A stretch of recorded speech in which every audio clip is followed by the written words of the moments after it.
Before anything else?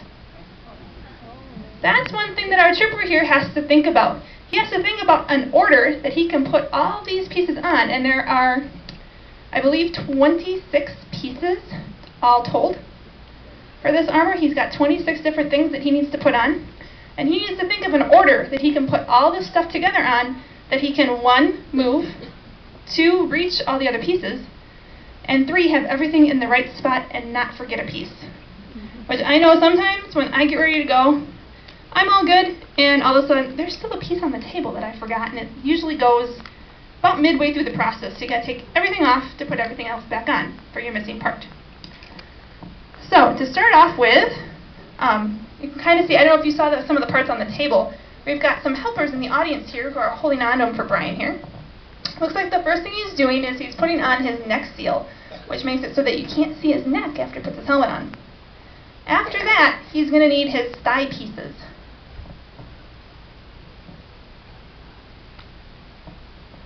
Now these pieces, for the most part, can be attached. Some people use Velcro, some people use elastic and snaps. I've seen people use webbing. There's a lot of different ways to attach it. The big thing is once you get it all on, you don't want them to fall off. Like that. So he's going to put his thighs on. Now after that, he has to put on his shoes, because after he gets more pieces on, he won't be able to reach his feet.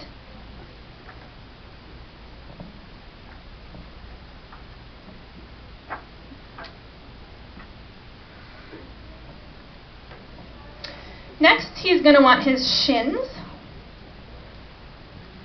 And these, if you notice, they have Velcro on the back, so they open up. Some people seal them up and they have to put these on before they put their shoes on.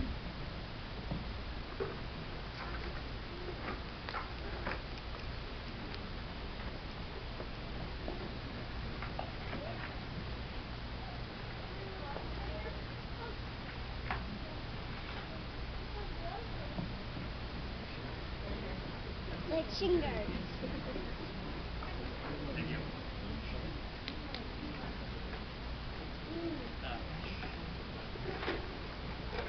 The other thing you have to make sure you do is you have to make sure you put them on the right side.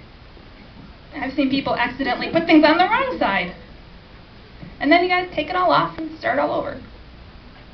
Next thing he's going to do is his torso, which consists of an ab plate that goes in the front, a kidney plate, a cod, and a butt plate. And if you notice, look on the inside. Can you turn it around a minute, Brian? See how it's all connected? We have snaps and elastic and Velcro and all kinds of different fasteners that are going to keep this thing all in one piece.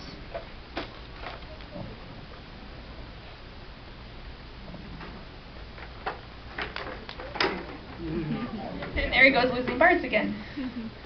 Normally when you do this, you're not walking all over the place. A lot of guys can do this in about 5 minutes.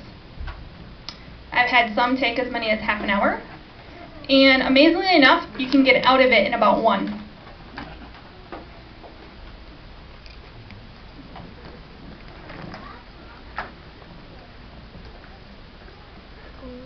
You notice what he's doing is he's snapping some of the pieces together so that he can kind of put it on, and then he's got shoulder straps or suspenders that are going to help hold the whole thing up.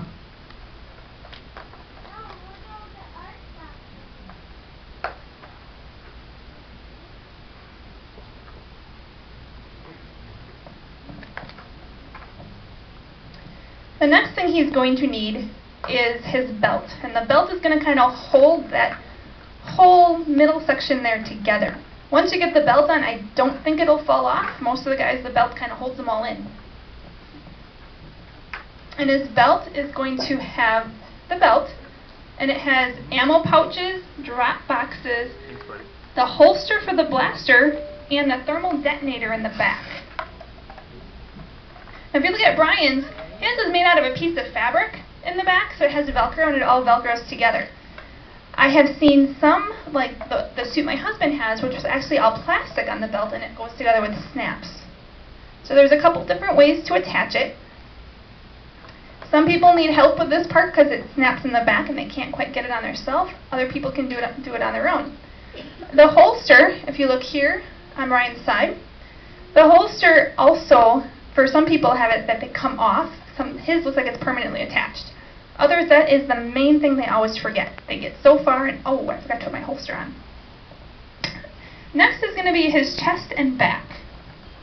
Now if you look here, Brian's got some nifty electronics in there that help with sound later on down the process here. And that's all hidden underneath his chest plate.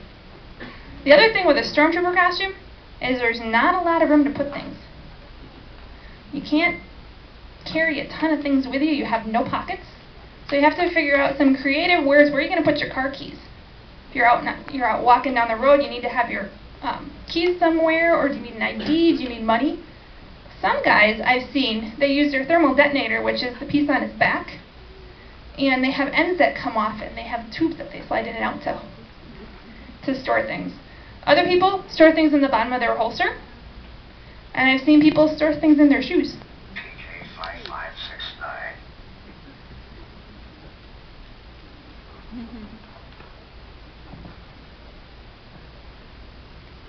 Again, he's got some straps that are going to hold the front to the back so that as he's moving and walking around, nothing's going to fly off or fall off.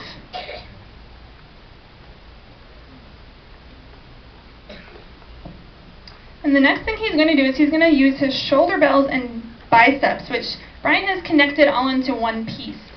Not everybody does it that way. Some people have them separate, but what Brian's done is he's attached them with elastic so that as he puts his arm through and he connects it, he doesn't have to worry about the pieces falling off.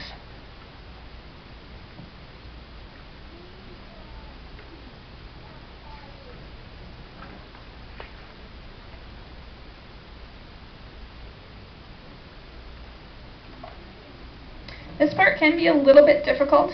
I know this is something that I have trouble with my Biker Scout every once in a while. I can't get the snaps snapped.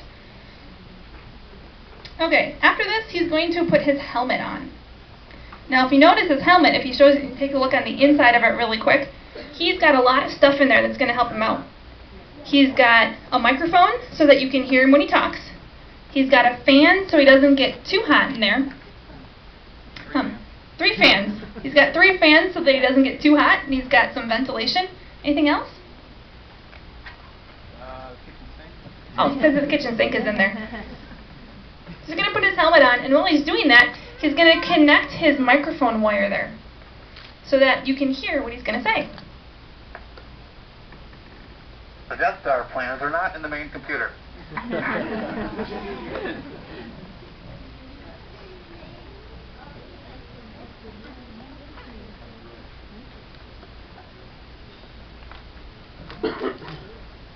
And we're almost there.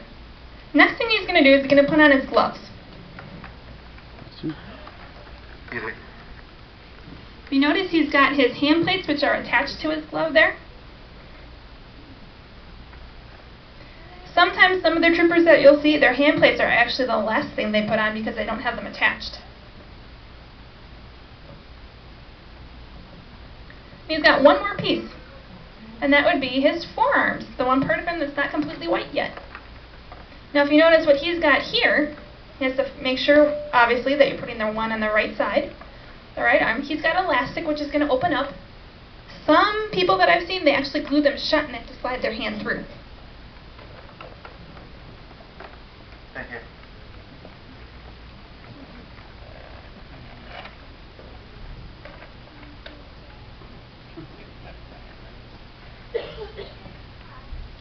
And there you have it. That's what it takes to put on an Imperial costume. If you notice, most of our troopers, the Biker Scouts and the Clone Troopers, go on pretty much the same. Darth Vader is a little bit more complicated. He's got a couple more pieces in a different order you have to put him in. Some of the bounty hunters are the most complicated ones because they have a lot of pieces and a lot of layers. So if you take a look at some of the bounty hunter costumes that are on display in the prop room, just take a look at all the different layers and pieces and think, how would I get into that? Do you have any quick questions? We got a couple minutes for questions? Here. Yeah, how well can you see out of there? How well can you see? Well, It's not bad. Really, it's just a piece of welder shield cut and glued in there. So it's a little dark. It's like wearing sunglasses, basically. Stormtrooper helmet isn't bad. And I think that's probably the easiest one there is to see. if you put your hands on the side of your face like this, that's what you see when you're a biker scout. So if you go like this, you can't see anything on either side of you because they have that big shield on their front of their helmet. Clone troopers can see about that much. They can't see anything under their nose. And Darth Vader, he can't see anything under his nose either. And most Vader lenses are red, so everything that he sees has a bit of a red hue to it. Some of the other costumes, if you see them around, you can ask them what they can see, because they'll tell you. But most of them, it's very hard to see anything on the ground. You can't see down very well. So